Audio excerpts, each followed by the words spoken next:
இறையேசுவிலே பிரியமான சகோதர சகோதரிகளே, உங்கள் எல்லோருக்கும் ஆண்டவராகிய இயேசு கிறிஸ்துவின் பெயரால் காலை வணக்கங்கள் மற்றும் வாழ்த்துக்கள். நான் உங்கள் அகஸ்டின் வேதியன்.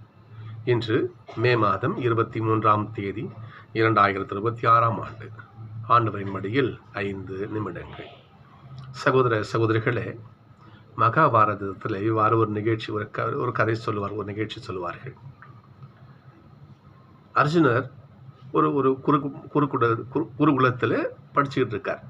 அப்போலாம் குருகுலம் தான் சொல்லுவாங்க, அப்போ குருகுலம்னு சொல்லுவாங்க. படிச்சுக்கிட்டு இருக்கார். அப்போ அந்த குரு என்ன சொல்கிறாரு, ஒரு நாள் எல்லா மாணவர்களையும் கூப்பிட்றாரு. மாணவர்களே, எல்லாம் அவங்க வில்லு அம்பு எடுத்து ரெடியாக வச்சுக்கோங்க அப்படின்னு சொல்கிறார். எல்லாம் ரெடியாக வச்சுக்கிட்டு இருக்காங்க. அது மரம் தெரியுது பாருங்க, அந்த மரத்தில் என்ன உங்களுக்கு தெரியுதுன்னு சொல்லுங்க பார்ப்போம் அப்படின்னு சொல்கிறார். அப்போ ஒரு மாணவர் சொல்கிறாரு, குருவே, அங்கே பெரிய மரம் இருக்குது, அங்கே நிறையா கிளைகள் போகுது, நிறைய பழங்கள்லாம் இருக்குது அப்படின்ற. சரி, அடுத்து சொல்லு சொல்கிறாரு. அங்கே ஒரு பெரிய கிளை இருக்குது, இப்படியே சொல்கிறாங்க.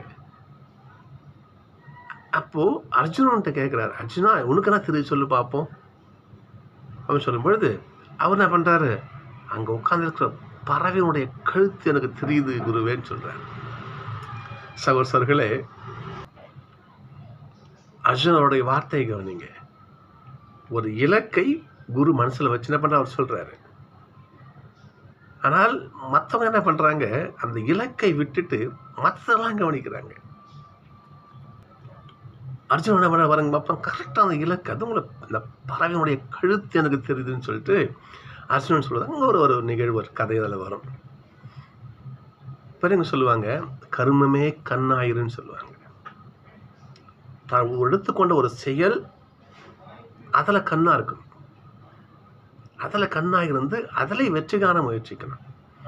அதை விடுத்து நமது சிந்தனை மற்ற எங்கும் தவறி போனால் அது நமக்கு வெற்றியை கொண்டு வந்து கொடுக்காது.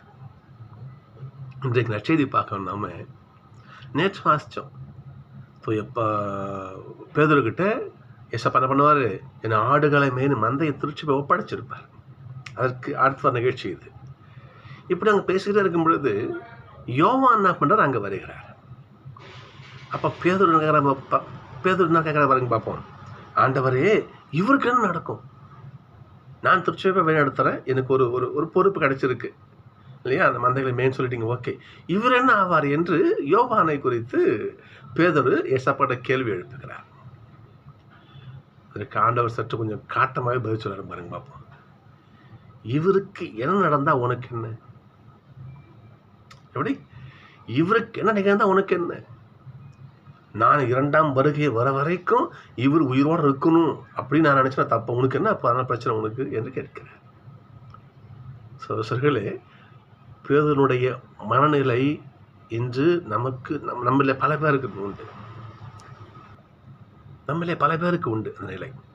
நாம் ஒரு விஷயத்தை முடிவுல வச்சிருப்போம், நம் சிந்தனை அங்கே போக நமக்கு என்ன பண்ணும், பல விஷயங்களை மனசு அப்படியே அலைப்பாயும். அது தவறு என்று ஆண்டவர் இன்றைக்கு நமக்கு வலியுறுத்துகிறார். சகோதரர்களே, முதல் வாசகம் பாருங்க.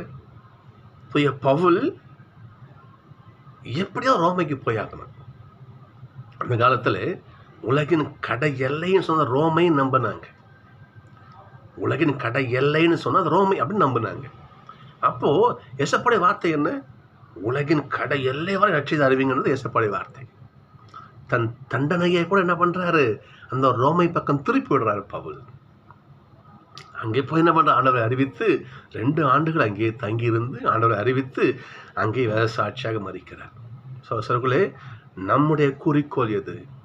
ஏசப்பா தான் சொல்றாரு, நீ தேர்ந்தெடுத்த குறிக்கோள் அதில் பயணம் பண்ண.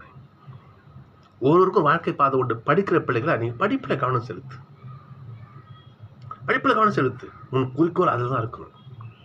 ஒரு தொழில் தொடங்கி சொந்தமாக பிஸ்னஸ் பண்ணுறீங்க, அதிலேயே ஒரு கவனத்தை செலுத்து, சிதற விடாதே, இந்த வாழ்க்கை வெற்றி பெறுவார்.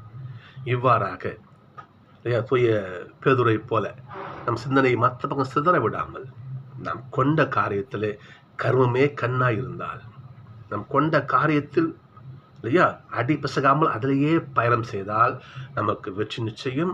ஆண்டவருடைய ஆசை நமக்கு துணையாக இருக்கும். சகோதரர்களே, நம்முடைய பாதை வழி வேறெங்கும் செல்லாமல் நாம் என்ன இலக்கை நிர்ணயித்திருக்கிறோமோ அதிலே பயணம் செய்வோம். ஆண்டவருடைய கரம் பிடித்து அந்த பாதையில் சென்று வெற்றியை அடைவோம். சந்திப்போம்.